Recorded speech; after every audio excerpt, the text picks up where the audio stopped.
Hey friends, in this video I want to talk about why I think Necromancers won big in Diablo's first season, the season of the Malignant, because of the two cage hearts we have and how that completely changes our gameplay and playstyle. I hope you guys enjoyed the video.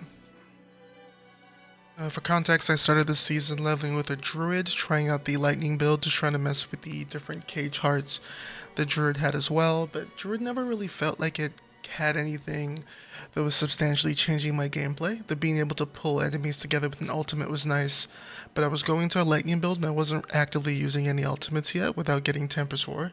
And so because of that, I switched over to a Necro Bone Spear build, which is still very fun and viable after the fixes and nerfs.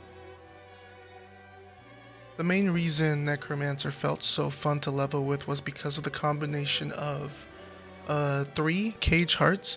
The first one being the cage heart of the sacrilegious. It's a vicious cage heart where walking near a corpse automatically activates an equipped corpse skill every second, dealing 40 to 30% reduced damage.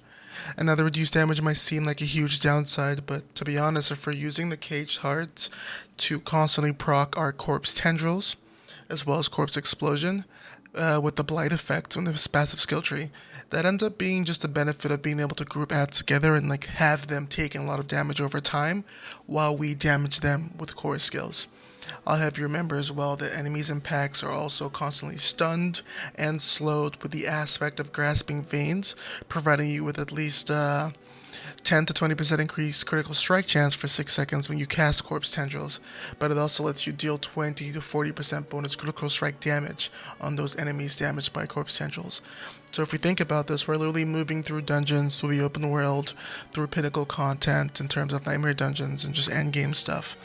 Pixel pulling every ad together that's in a pack automatically, and that just keeps going because we keep creating corpses, they keep exploding, they keep being pulled, you keep doing your best amount of damage that you can. A good combo for that was also Cage Heart of the Decrepit Aura, the Brutal Cage Heart, where if you have at least 5 enemies near you, you gain an aura that automatically curses surrounding enemies with Decrepify for 5 to 15 seconds. And this number can also be 0 enemies as well. And so you could just have Decrepit on non-stop.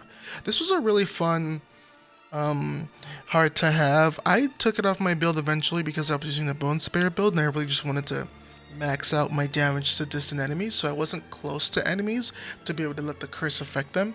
But I'm guessing if you're using a blood build and you're pushing up closer to enemies, or you get the shield or you're pushing up with a bone storm, that would be amazing as well. The last Cage Heart that really revolutionized the build for us was Cage Heart of the Malignant Pact, and this is a Wrathful Cage Heart that cycles through 3 bonuses every 20 kills. The first one being the Vicious bonus that gives you 20% attack speed. The second one being a Devious bonus that increases your, gives you a 15% chance to fully restore your primary resource. And the third one, where every 21 seconds you gain a barrier that absorbs a certain amount of damage. Third one not really being that great. I really did feel like getting my resource back while leveling with that 15% chance that wasn't based on a lucky hit, just a base 15%, really helped the leveling experience be a lot smoother when I didn't have enough essence generation in my build yet. Those early 10s, 20s, and 30 levels where you're trying to make it through just to get enough aspects to get some essence back or just get all the important things you need for your build to be able to constantly generate resource. Especially when we think about Bone Spear as a build, it thrives being able to shoot enemies while you have a lot of resource up. And so the Cage Heart of the Malignant Pact was an amazing thing for me. And so it made for an amazing, smooth, and leveling experience where both pinnacle content in terms of the capstone dungeons were pretty much a joke because I'm getting a lot of auto corpse pulls and explodes. But even when fighting bosses, it helped to constantly stagger the bosses because I didn't really have to worry about popping the corpse tendrils. I was making corpses with Necro with the lucky hit chance you can get unplagued, and from the bosses just being able to like stagger them because they're either getting pulled by corpse tendrils, which counts as a stun for CC to increase their stagger bar, or the corpse explosion is doing more damage. And if you spec into blighted damage as well, that's ticking over time. And so I highly recommend Necro as a class, and this video isn't so much as a guide, but just sharing what I think has been an amazing revelation for me.